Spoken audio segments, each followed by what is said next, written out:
Olá, Deus abençoe a todos, sejam todos bem-vindos. Vamos iniciar com a graça de Deus, fazer uma oração. Se você puder, curve a sua fronte e vamos orar. Senhor amado, meu Deus e meu Pai, graças te damos. Senhor, se propício a nós, pecadores, perdoa os nossos pecados.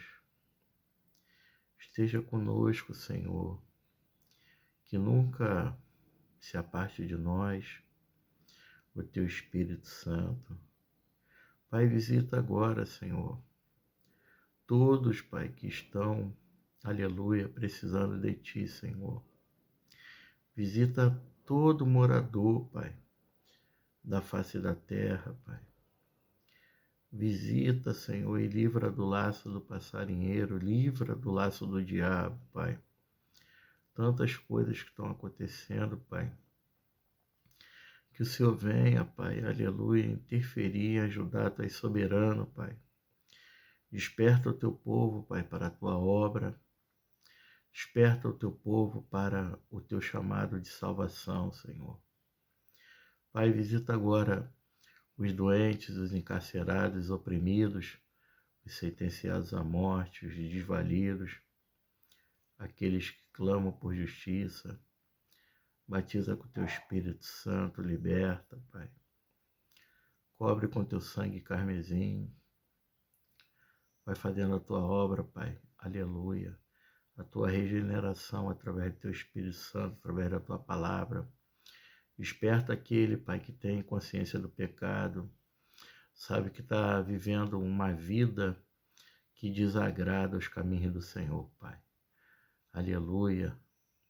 Deus está falando com gente aqui nesse vídeo que sabe que está num caminho perigoso, tortuoso, caminho de pecado, onde Deus não se agrada, mas permanece porque sente prazer no pecado. Agora, aleluia, Deus está falando contigo em nome de Jesus. Abandona, porque o salário do pecado é a morte, mas o dom gratuito de Cristo Jesus é a vida eterna. Aleluia. Há caminhos que ao homem parece ser direito, mas o fim é caminho de morte. Deus te abençoe. Você entendeu que você é inteligente. Deus abençoe. Aleluia. Jesus deixa um grande convite. Vinde a mim, todos os que estáis cansados e sobrecarregados, que eu vos aliviarei e acharei descanso para a vossa alma. Deus abençoe e decida estar com Cristo. Abandone o pecado e caminhe, como diz as Escrituras, aquele que crê e perseverar até o fim será salvo. Aquele que for batizado será salvo, conforme diz lá em Romanos 10.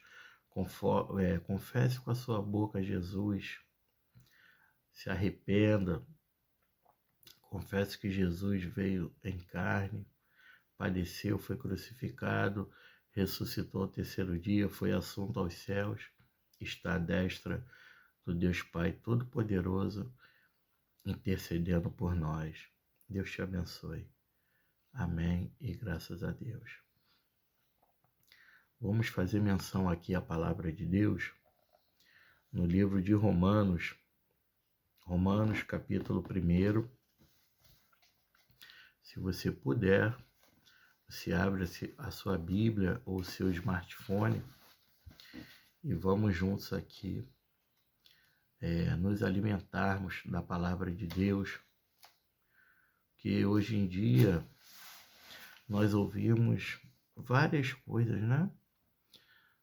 Ouvimos várias situações, mas o mais importante é a palavra de Deus, que é viva e eficaz, que é apta para discernir os pensamentos e intenções do coração. E não há nenhuma criatura encoberta Antes, todas as coisas estão nuas e patentes aos olhos de que temos que tratar. Livro de Romanos, carta do apóstolo São Paulo aos Romanos, capítulo 1, do verso 1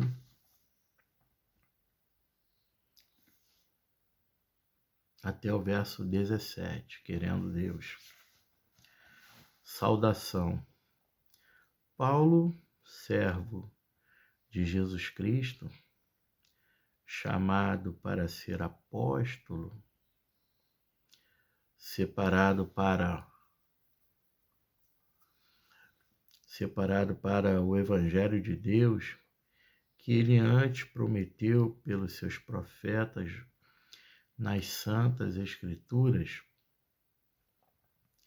acerca de seu Filho Jesus Cristo, nosso Senhor, que foi feito da semente de Davi, segundo a carne, e declarou ser o Filho de Deus com poder, segundo o Espírito de santidade, pela ressurreição dos mortos, pelo qual nós recebemos a graça e o apostolado, para a obediência da fé entre todas as nações, pelo seu nome, entre os quais sois também vós, os chamados por Jesus Cristo, a todos que estão em Roma, amados de Deus, chamados para serem santos.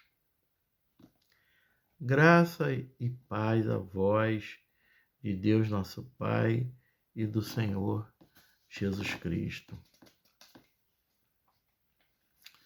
Aqui tem um texto de ouro, né? Um texto áureo. O desejo de Paulo de visitar Roma. Verso 8. Estamos aqui meditando na palavra de Deus que está no livro de Romanos, capítulo 1. Você que chegou agora e está acompanhando o vídeo, quer acompanhar na Bíblia. Romanos, capítulo 1. Estamos fazendo aqui a leitura responsiva no verso 8. Já lemos já do 1 ao 7. Agora vamos fazer menção à palavra do verso 8 ao verso 17. Glória a Deus e aleluia. O desejo de Paulo de visitar Roma. Primeiramente, eu agradeço ao meu Deus, por meio de Jesus Cristo, por todos vós, porque a vossa fé é anunciada em todo o mundo.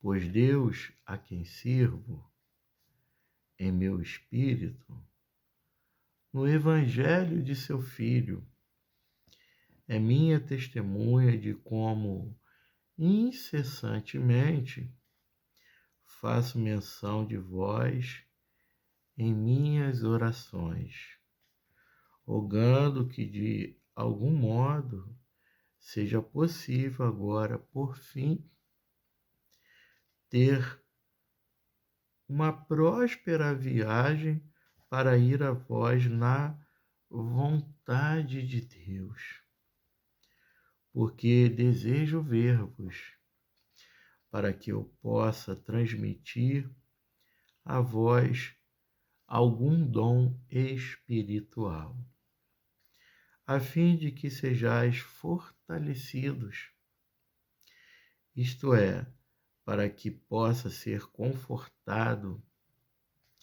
juntamente convosco, pela fé mútua, tanto a vossa quanto a minha. Ora, eu não quero que ignoreis, irmãos, que muitas vezes eu propus ir até vós, mas tenho sido impedido até agora, para que eu também possa ter entre vós algum fruto, mesmo entre os demais gentios. Eu sou devedor, tanto aos gregos como aos bárbaros, tanto aos sábios como aos ignorantes. Então, quanto está em mim, estou pronto para pregar o Evangelho, também a vós que estáis em Roma. Aqui mais um texto áureo, um texto de ouro. No verso 16, o texto de ouro diz assim: a definição do Evangelho.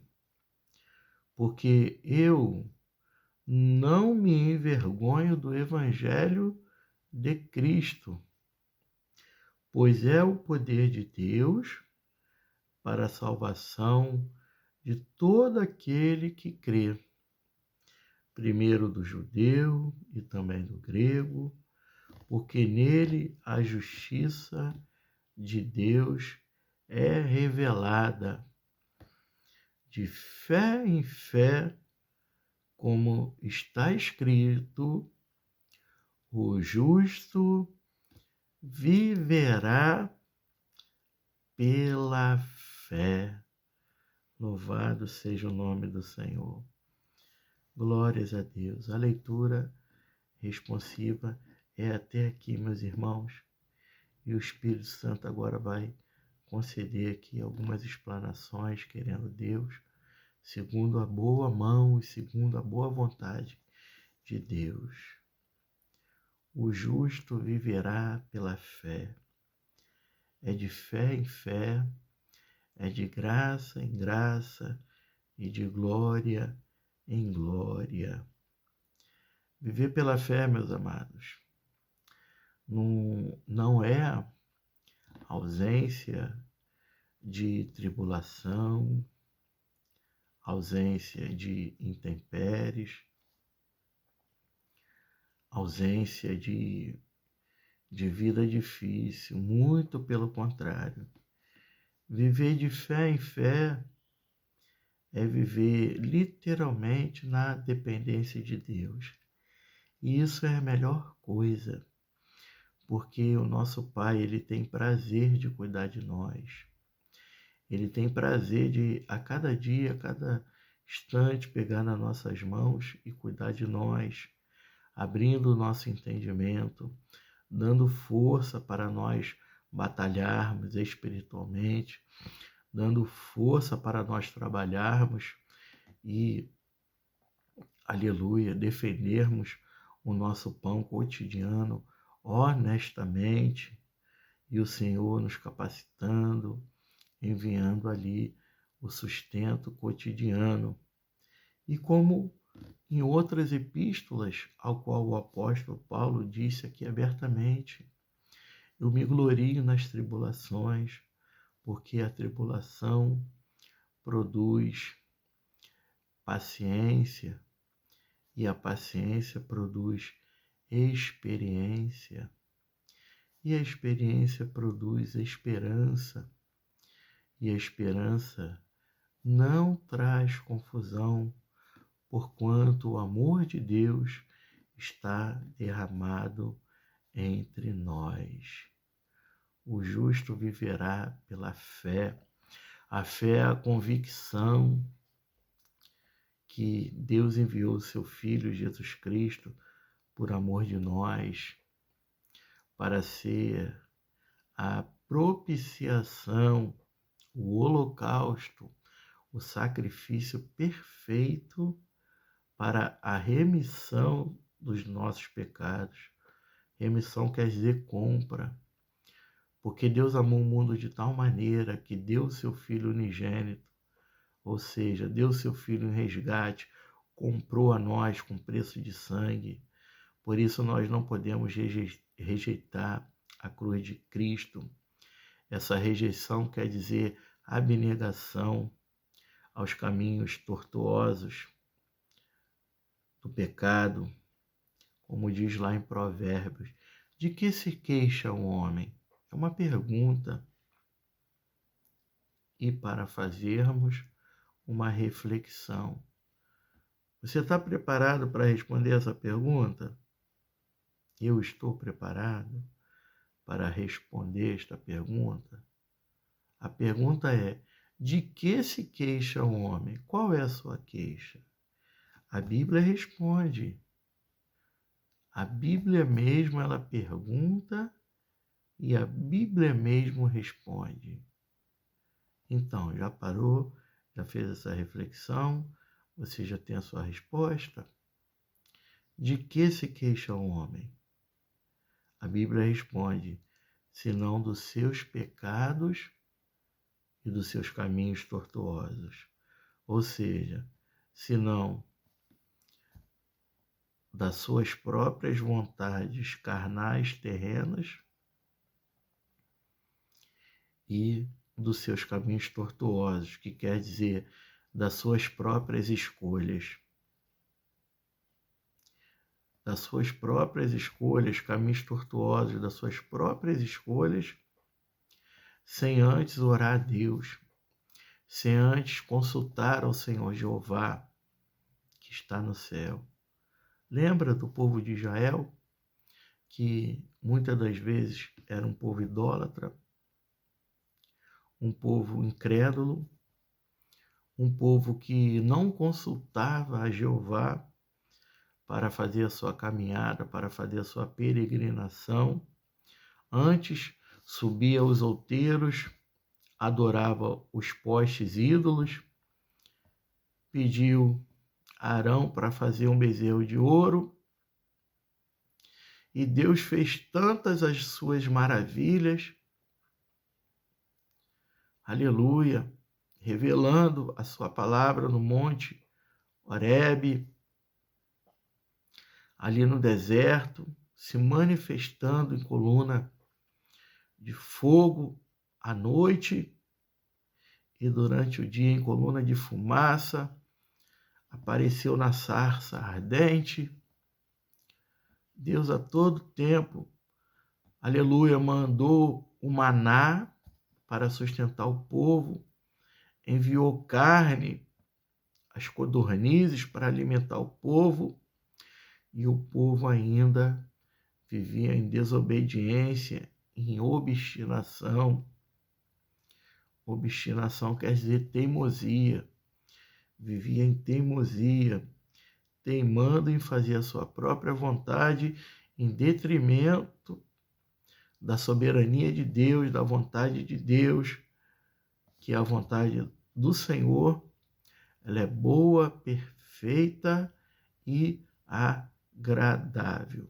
Todas as vezes que nós fazemos a nossa própria vontade, sem antes pedir a direção do Espírito Santo, sem antes consultar o Senhor, nós nos frustramos, nós declinamos, nós perdemos, nós deixamos de avançar, nós deixamos de prosperar, nós deixamos de viver e comer o melhor desta terra, nós deixamos de ter o amparo de Deus, porque vão é o socorro do homem, mas o Senhor é o socorro bem presente na hora da angústia.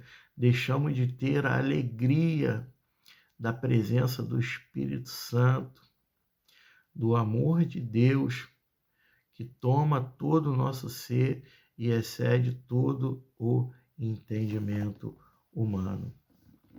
Queridos, vamos voltar aqui no capítulo 1, no verso 1, que diz assim, já fazendo aqui uma contextualização. Paulo se diz escravo, né? Eu vou fazer aqui a leitura novamente para ficar bem latente aqui aos nossos olhos esse verso 1 que diz assim, Romanos capítulo 1, verso 1.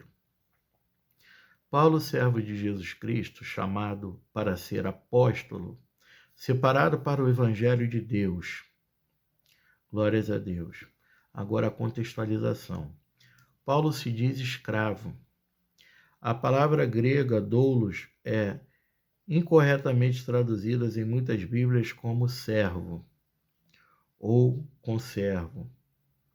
Um escravo tinha dono, fora comprado por um preço, não recebia salário e não podia se demitir.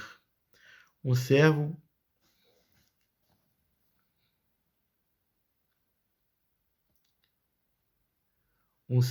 podia se demitir, recebia salário e era uma pessoa livre. O próprio Jesus tomou a forma de um escravo. E Paulo lembrou aos cristãos: não sois de vós mesmos, fostes comprados por um preço. Paulo era apóstolo pela graça e chamado de Deus, quando o chamou à conversão de vida. Deus o comissionou como apóstolo. Evangelho é uma palavra transliterada do grego evangelion, que significa proclamar e ensinar as boas novas a respeito de Jesus. Aqui a contextualização do verso 2. As boas novas são o cumprimento das profecias do Antigo Testamento e a escritura hebraica não é corretamente entendida a parte do Novo Testamento. Verso 3.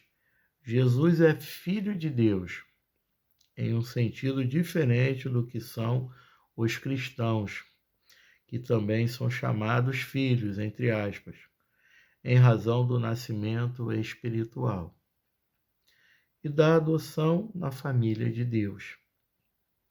Jesus é Filho de Deus, primeiro por ser o Filho eterno e a segunda pessoa da Trindade,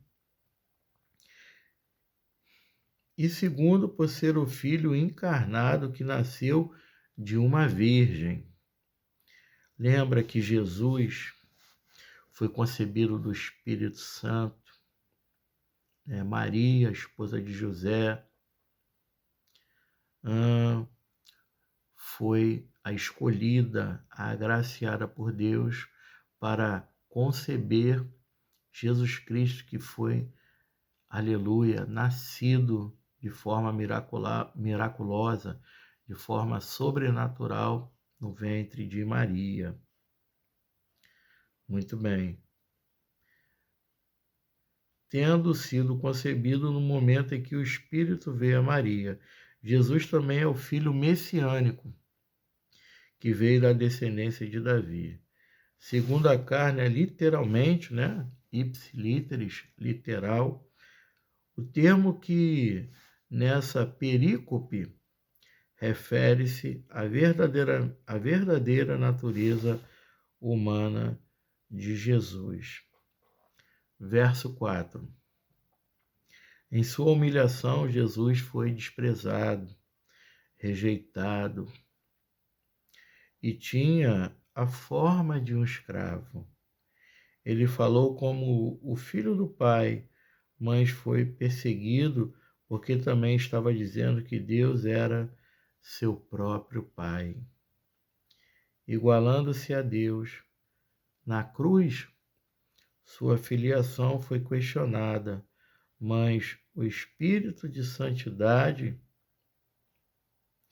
levantou Jesus dentre os mortos. Esse evento o distinguiu como filho único do Pai, filho unigênito, exaltado sobre a morte e Satanás, investido de todo o poder. Verso 5. A obediência da fé é melhor entendida como a fé que resulta em obediência. O ministério de Paulo procurava trazer todas as nações a obediência a Jesus e a seu Pai. Tremenda a importância de nós obedecermos a Deus, obedecermos aqui ao Santo Evangelho, para nós não errarmos, para nós não padecermos por conta da desinformação do Evangelho. Aleluia! Louvado seja o nome do Senhor. Muito bem. Verso 17, para nós concluirmos aqui,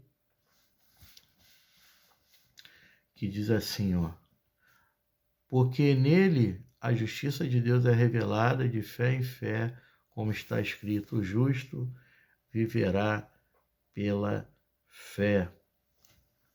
Mas antes, eu quero fazer menção também aqui o verso 16, que diz assim, porque eu não me envergonho do Evangelho de Cristo, pois é o poder de Deus para a salvação de todo aquele que crê, primeiro do judeu e também do grego. Quantas pessoas, né? Uma pergunta. Quantas pessoas hoje se envergonham do Evangelho? Ou é um crente secreto?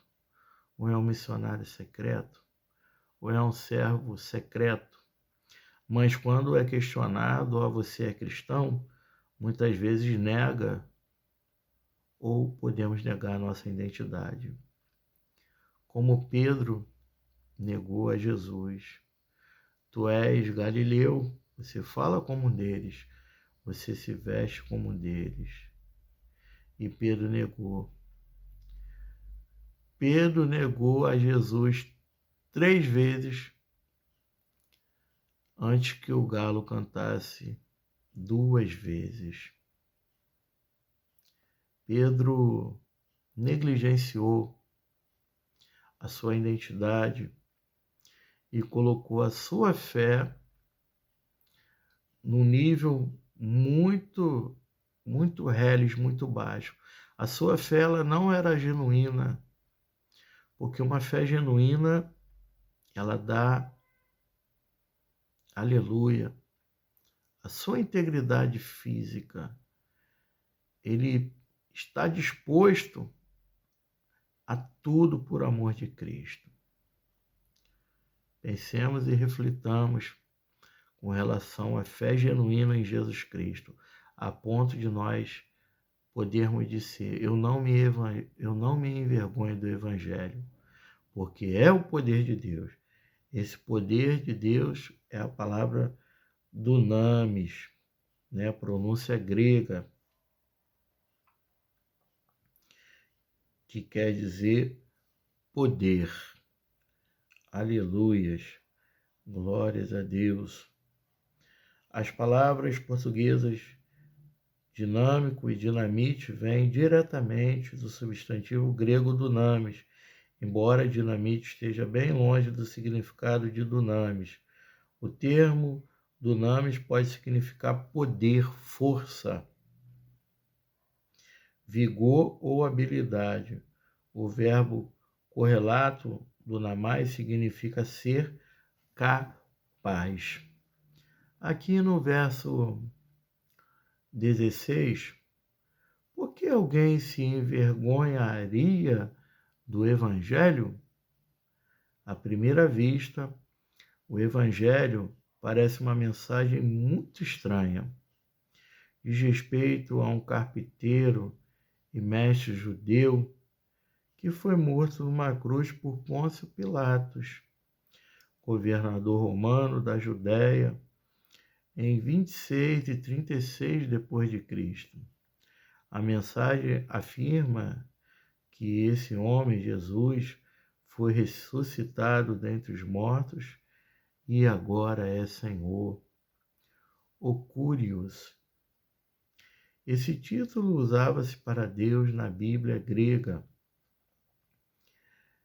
L20 e também atribuía-se ao imperador por alguns romanos. O próprio Paulo escreveu que essa mensagem parecia loucura aos gentios. Glórias a Deus. Sendo ainda um escândalo para os judeus, o Messias crucificado parecia uma contradição histórica para o judeu. Um judeu crucificado parecia uma insensatez aos romanos, que desprezavam os judeus em geral. Todo aquele que fosse crucificado seria considerado membro da parte mais baixa da sociedade. Olha aí. Desde a antiguidade, o povo classifica, né, o povo, né, parte baixa, ou seja, classe D, E e daí por diante. Paulo não confiava em suas habilidades retóricas para superar as objeções humanas à mensagem do Evangelho, mas conhecia o poder do Espírito para mudar a vida das pessoas à medida que ouviam as boas novas a respeito da morte e ressurreição de Jesus. As pessoas são salvas pela fé, mas a fé não é a causa da salvação. A causa da salvação é a graça de Deus, a vontade de Deus e o poder do Espírito operando através da mensagem. E agora sim, para nós concluirmos aqui com a graça de Deus, o verso 17, que diz assim: porque nele a justiça de Deus é revelada de fé em fé, como está escrito, o justo viverá pela fé. A justiça de Deus era o centro da mensagem de Paulo. A justiça de Deus era o centro da mensagem de Paulo. Lutero veio a entender melhor a graça de Deus ao estudar esse versículo no original grego, em vez de na tradução latina. Isso mudou para sempre sua visão de Deus. A justiça de Deus pode ser entendida de várias maneiras. Primeiro, Deus faz sempre aquilo que é justo e pode-se dizer que a justiça é um de seus atributos. A justiça é um atributo de Deus. Segundo, uma vez que Deus sempre faz aquilo que é justo. Aleluia. Glória a Deus por isso. Deus faz sempre aquilo que é justo. Ele age com equidade. Aleluia, com justiça. Glórias a Deus. Terceiro, a justiça de Deus é um presente divino para nós, justificando-nos diante de seus olhos. Justificação é um termo extraído das relações jurídicas e significa que um juiz declara uma pessoa como sendo justa ou reta. Agostinho escreveu: a justiça de Deus é aquela justiça que ele concede a fim de tornar os homens justos. O Espírito e a Letra, capítulo 16. No Evangelho, Deus revela sua justiça, sua natureza, sua atividade e seu presente de um status de justiça pela fé. No decorrer da carta, Paulo explica como Deus pode declarar que pecadores são justos por causa da obra de Jesus na cruz.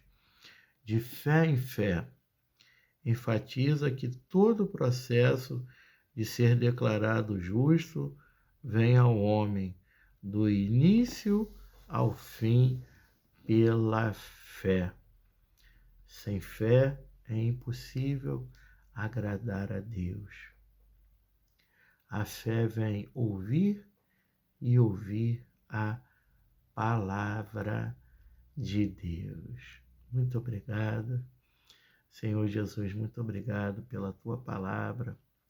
Muito obrigado pelo aquele irmão, pela a minha irmã, por essa multidão aqui de irmãos que estão ouvindo a palavra, tendo o prazer de aprender, tendo o prazer de ficar aqui esses minutos, ouvindo a tua palavra, aprendendo de ti, Pai, crescendo na graça e no conhecimento. Muito obrigado por tudo. Peço, por favor, aleluia, para você se inscrever no canal. Aperta aí, ó, canal, a inscrição, ó, por gentileza. E envia para todo mundo essa mensagem, copia, deixa lá um pedido de oração, tá bom? Que Deus te abençoe e, querendo Deus, até o próximo estudo bíblico. Senhor, muito obrigado. Continua fortalecendo a todos aqui no canal, que tem o prazer, Pai, de ouvir a Tua palavra cotidianamente. Se conosco e continua nos dando fome e sede de justiça. Abençoa a nossa parentela e abençoa toda a humanidade segundo a Tua boa vontade. E Tu és soberano e prevaleça sempre a Tua vontade, Pai.